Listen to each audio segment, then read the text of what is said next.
Let's get into the legal questions, if you will. So what better person to have than Pete Williams? He's following all of the ins and outs of these electoral vote objections. And look, we may have as few as 3, Arizona, Georgia, and Pennsylvania, or as many as 6, with Nevada, Michigan, and possibly Wisconsin on there. I'm going to ask the question that I get asked by some various family members. There's no way any of this works, right? And so, Pete, right. How do you answer that question? I answer it right. And there's 2 ways to look at it, Chuck. One is just from the sheer political numbers that you need to win in both houses, because if there are objections, and there will be, they're not sustained unless both the House and Senate agree. And they may not win in either. The objections may fail in both the House and Senate, but there's no way they're going to work in both. So we know what the end of this play is going to be. We just don't know how it's going to get there. This is literally the oldest thing that the federal government does. This is the first thing that the very first Congress did, was to count the electoral votes.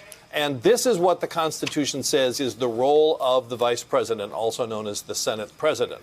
He is to open all the certificates, and the votes shall be counted. That's all the Constitution says. Now, there's a long federal law that was passed 133 years ago that gives more guidance to the process, and that's how we know how this whole objection system works.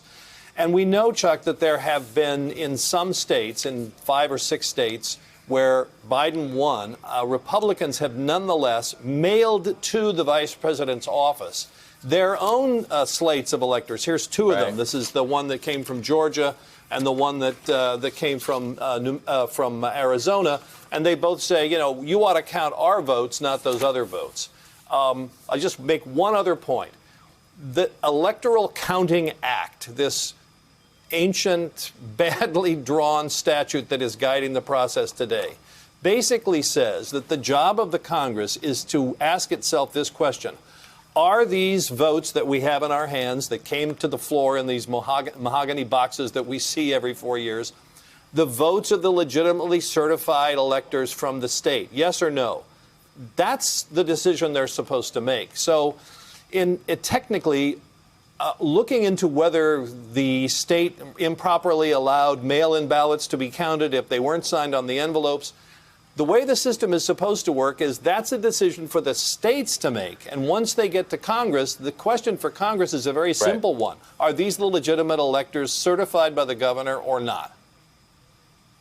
Well, that's the formality of it all. And yet we are going to see, like I said, a lot more political theater that ultimately is just going to take longer to get us to the point where we certify this election. Hey there, I'm Chris Hayes from MSNBC. Thanks for watching MSNBC on YouTube. If you want to keep up to date with the videos we're putting out, you can click subscribe just below me, or click over on this list to see lots of other great videos.